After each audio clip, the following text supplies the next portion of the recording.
Hi, guys. Thanks for tuning in to another episode of Nuggets News. Today, we welcome one of the co founders of Bitflow, an exciting Bitcoin DeFi project. We've been speaking a lot about the Bitcoin DeFi ecosystem. So great to have on Diego. How are you, mate? Good, good. It's a pleasure to be here, Alex. It's we've been planning for a while, and it finally happened.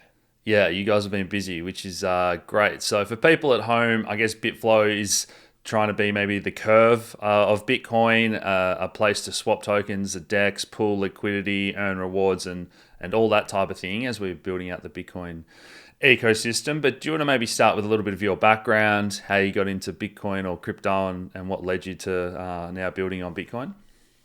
Yeah, I think it started like many other builders. First, uh, investing a little bit of money into crypto, trying to figure out what it was. I think it was right like just the ICO summer, all the tokens came to be. I think that's when I really jumped in, and I thought, oh, there's more than Bitcoin. That led to a lot of these tokens going to zero and learning, my like through paying, what is a stable coin? What is a stable coin that's algorithm, has an algorithm mechanism? What is a uh, collateral asset? What is leveraging? What is all of that? And then through this period, I made some wins, at the same time, losses that led me to question again, like, uh, what should we trust, and and that question I think led me back to Bitcoin. It's almost like you go out on a journey and you take a trip and then you come back home Yeah, and you figure out that I should have never left Bitcoin, yeah, and the money that you spent with other assets that went to zero was a learning curve. But at the same time, there's Polygon, there's Chainlink, there's other projects that made to be, and that also taught me a lesson that the value does come from what the protocol is delivering, right? yeah. Is there a use to it? Is there utility to it? It's I see it as a software. Some other sees it as a network. But what is that specific protocol delivering? What's the value behind that's going to allow their token to be sustainable in the long term? And I think we've seen a few good projects that have made it through two bear markets and now in the third or fourth bull market for a reason. But I think everybody learns in different way. And then when I started looking back at Bitcoin, um, that's when I got to stacks because my at that time I knew Bitcoin couldn't scale. What are some options? What other protocols are leveraging Bitcoin or Bitcoin finality?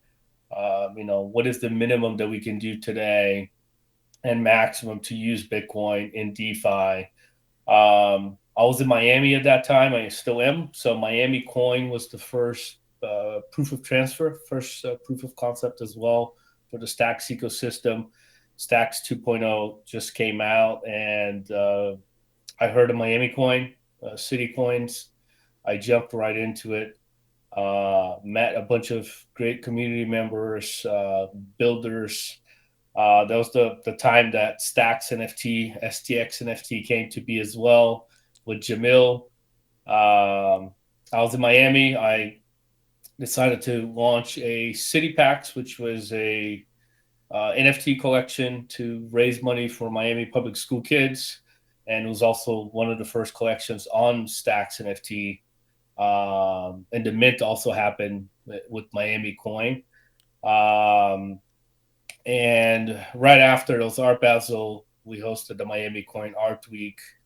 I think that was the first time that we got all of the Stacks crew and Foundation down to Miami at the same time. We had some keynotes, and I was hooked. That was it. Like I knew that Bitcoin was going to scale, but it needed layers. And seeing the gigabrains and the level of knowledge and the discussions that were happening, not just around Miami Coin at that time, but stacks and SBTC back then, which was, how do you bridge or how do you create a non-custodial transfer of Bitcoin, and all of these capabilities that would allow Bitcoin to scale, and the promise of also doing it faster. This was almost 3 years ago, Yeah. and I can't believe we're weeks away from Nakamoto. Yes. Uh, yeah, so that was a little bit of a journey back to stacks, or introducing to stacks and then back to Bitcoin.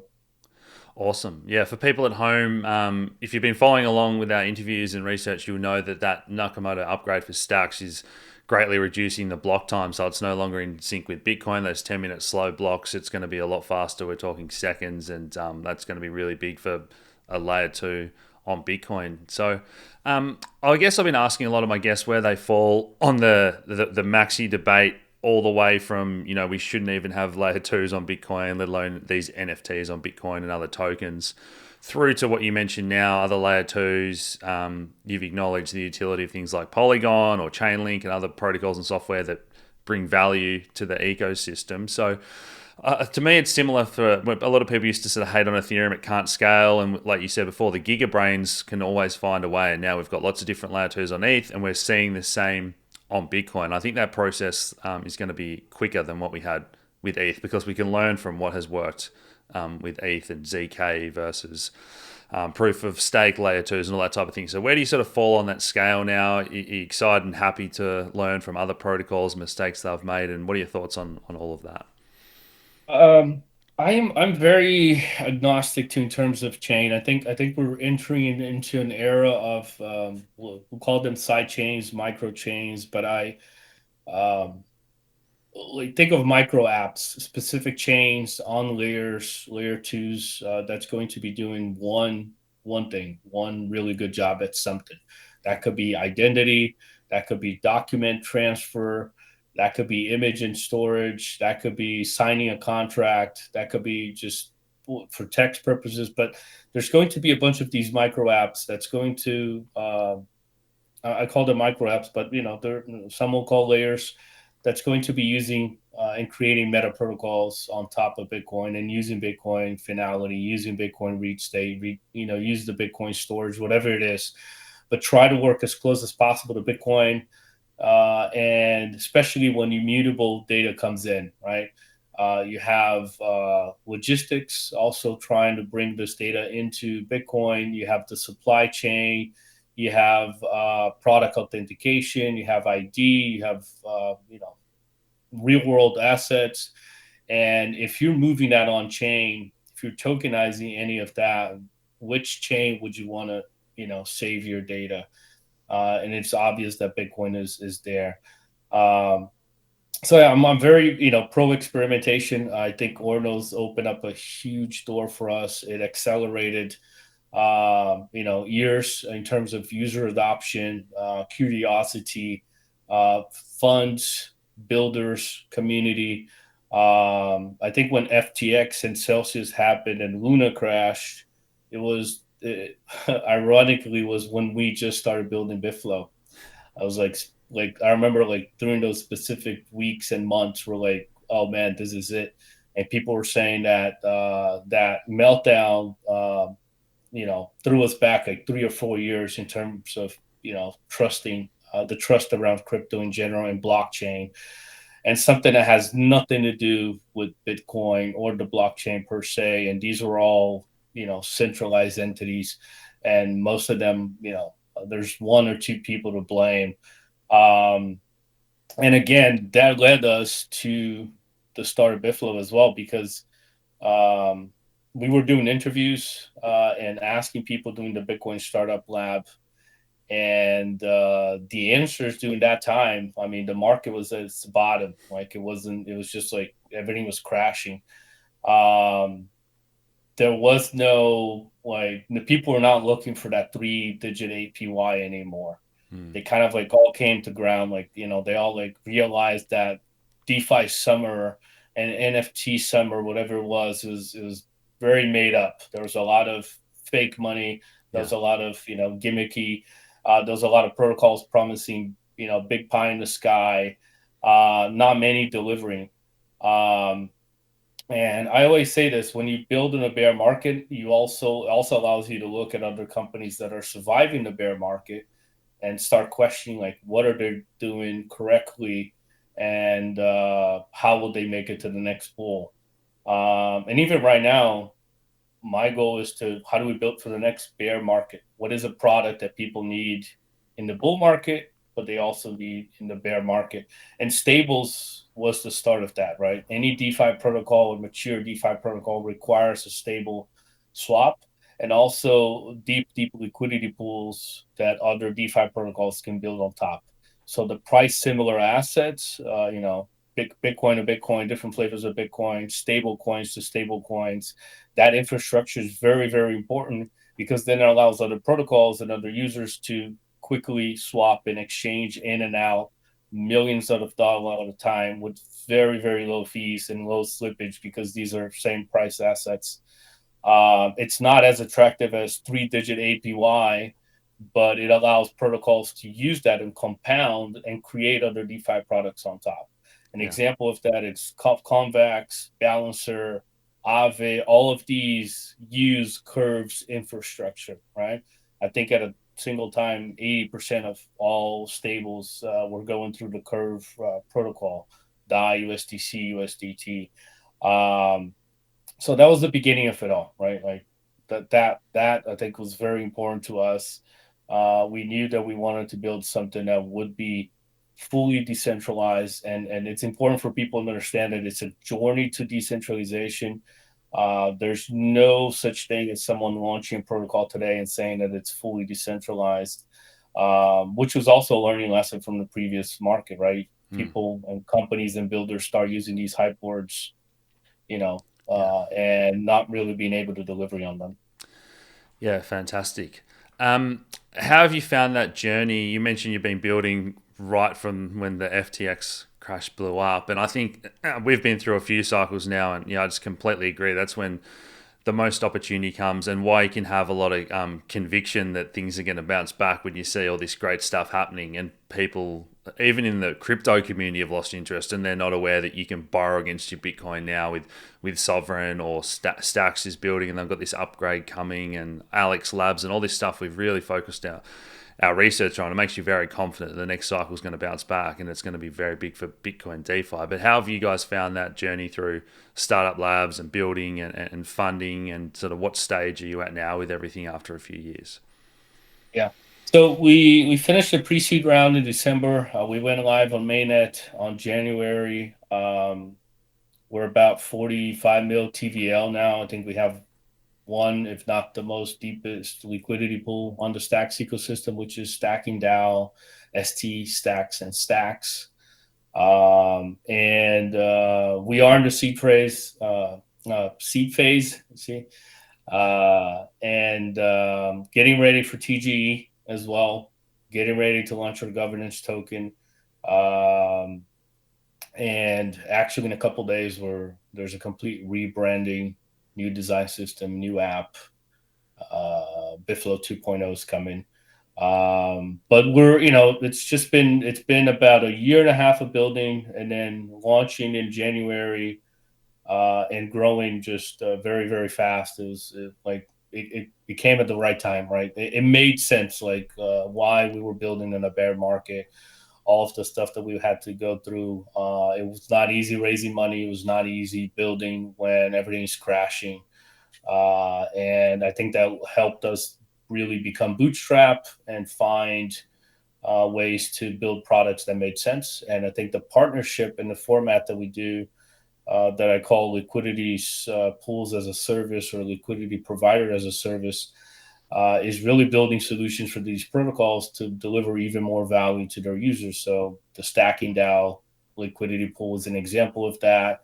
The repegging of Arcadico, the Arcadico 2.0, the liquidity infrastructure that we also built for USDA, the partnerships with Zest. We're working with Velar, Hermetica. We're also creating multiple trading routes with all of the protocol and stacks, Alex, Arcadico. We want to be able to offer the lowest fees across the whole ecosystem for the stacks users. So being able to aggregate all of those exchanges is important, and offer convenience to the user. Um, and as we prepare to go for this, Bitflow 2.0, it allows us to focus as well on DL1, as SBTC is just around the corner. So there's going to be a lot of liquidity flowing in and out of stacks into Bitcoin.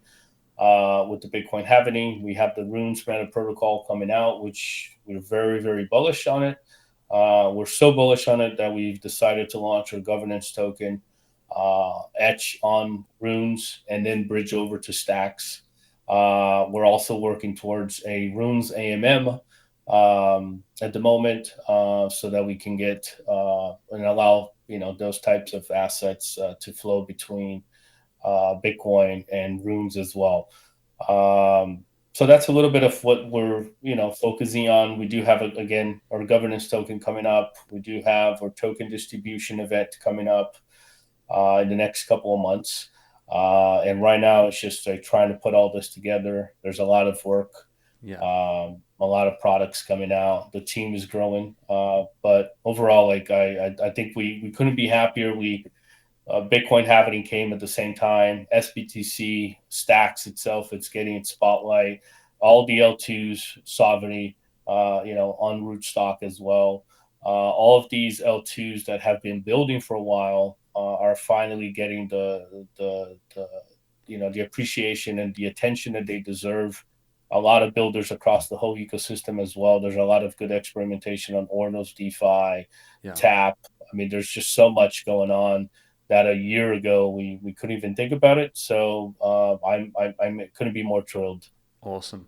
Well, for people at home, I'll just quickly bring up the Bitflow website. You said it's going to be getting rebranded and all that shortly. But guys, if you haven't had a play around with it, go over to bitflow.finance, launch the app, and then you can start to have a play around with swapping and pooling and earning. And we'll talk about the points maybe as well in just a second. But for people at home, do you want to give maybe the simplified version explanation of what stacking DAO is and what runes is as well for those that haven't looked into it? So stacking DAO is a liquid staking protocol on stacks. So we have, for example, ST, ETH, or other liquid staking protocols on Solana, on Ethereum, on all these other protocols. It allows more liquidity to flow. You lock up your assets, and then you have this liquid staking token that's minted. I think what's unique about stacks is that these lock tokens are actually in the proof of transfer protocol, and they're actually mining Bitcoin.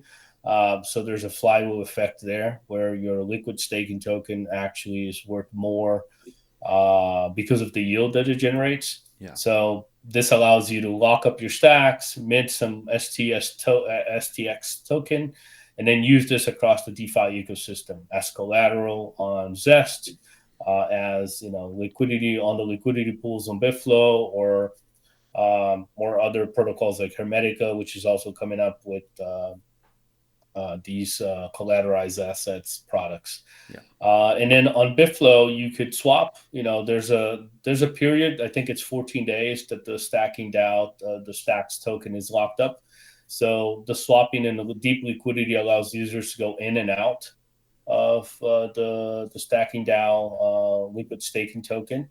If you don't want to wait 14 days, you can just swap. There's also like some arbitrage opportunity there.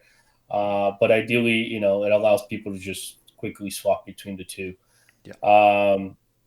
Now, on the Rune side, as we all know, Casey from Ornos is launching a new meta protocol.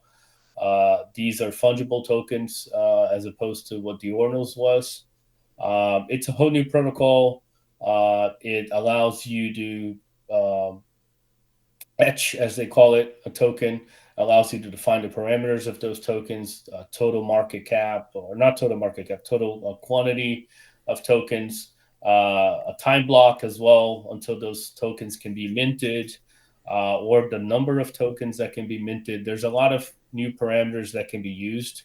But what's most importantly is that it allows you to mint multiple fungible tokens that before was not possible on Bitcoin, right? I think we have a very good and very simple, intentionally BRC20. I think it serves its purpose as a non-fungible.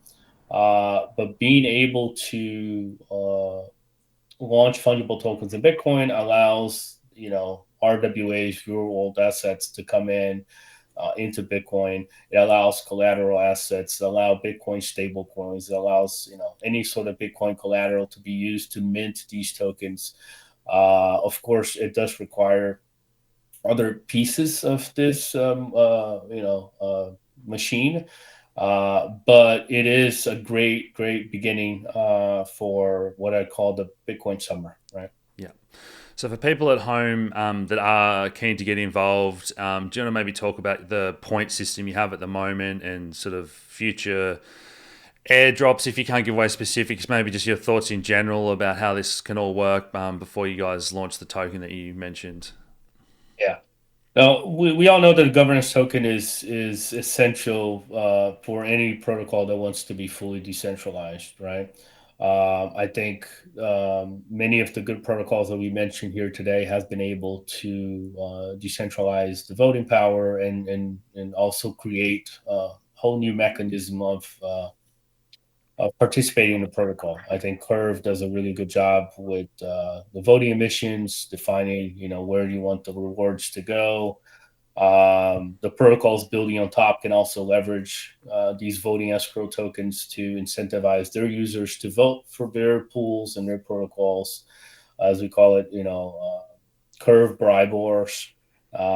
So and also, the expansion, the approval of pools. I mean, there's a bunch of decisions that a DeFi protocol needs to make. It's important that we over time and distribute this power to the community, and the way to do that, and in the beginning, is points, right? So there's two buckets of points. The first one is on chain. These are people that are users that are providing liquidity to the liquidity pools and escrowing, staking them for a period of time. Each pair has a different point system. Example, stacks pairs has 2 stacks per day, times how many days you're locking it up for, times whatever the multiplier may be, depending on the cycle. And that's an easy way um, to reward those liquidity providers that are believing in the protocol, that allowed us to go from zero. I think we put 30K of our own money into the first week to over $42 million today, and also to give them a chance to participate in the decision of the future protocol, right? So that's one part, one bucket. The other one is community points. Let's call these off-chain points. We have been running a Zeely community since August, almost 10,000 members. And these are quests that are created, sprints, campaigns. There's also quizzes. There's reading materials. So every action and every quest you complete allows you to rack up points. You have like social media content. Some people are writing and creating memes. Other are doing our testnet. We still have our testnet guides going on, and SBTC on testnet. Others are helping us create content. Whatever it is, there's multiple quests, which allows the community to also participate without having to just provide liquidity. And those two buckets are 2 point systems that are going to allow us to work towards the airdrop and community rewards in a few months. Fantastic. You've spoken about maybe the path to fully decentralization, but any other, I guess, future plans that you're excited about, or where would you love to see it all? Maybe at the end of this cycle, and then 5, 10 years out. I have 10 years. Bitcoin well by then. Yeah, no, something that I think I'm very, very bullish on in general is RWAs. It's trillions and trillions of dollars that are going to start flowing into, the blockchain and into Bitcoin as well. And that's going to allow, protocols to build a bunch of different products, um, from collateralized, stable coins to tokenize stocks, tokenizing bonds, tokenizing mortgages, art, fragmenting and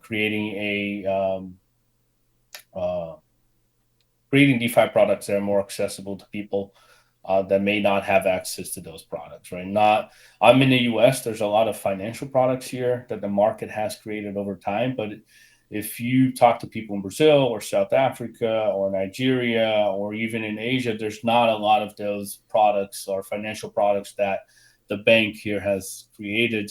And I think the DeFi allows that democratization of these financial products that before was not accessible to everybody. You either had to be an accredited investor or you had to have enough money. And now I think that it's finally becoming more accessible. And I think Bitcoin is that, right? Bitcoin is accessibility. Bitcoin is anywhere, anytime, and that allows people to just build really cool products on top. So I'm very bullish on RWAs, and for us, using Bitcoin both as a collateral for minting a stable coin. There's multiple ways to do it, both on over collateral Bitcoin as well as using the the Bitcoin price change in a way to you could create options and create other types of contracts Yeah. and perps and use that volatility to also mint the stable coins. Um, and then also using these real world assets to uh, get Bitcoin, borrow Bitcoin. I think that's also something huge. And that's also something that we're looking forward to. I think it's with all these assets in the pool, Bitcoin assets. I think people are going to demand a lot of other products using these liquidity pools as collaterals, right? Especially because it's very low risk of impermanent loss. These are price similar assets. So it just makes sense to use these liquidity tokens as collateral to mint other stuff or to use in under lending and borrowing protocol. Um, and one thing that I'm excited over the next, I think, 5 years is getting I think DeFi catching up to mobile, catching up to applications on the phone.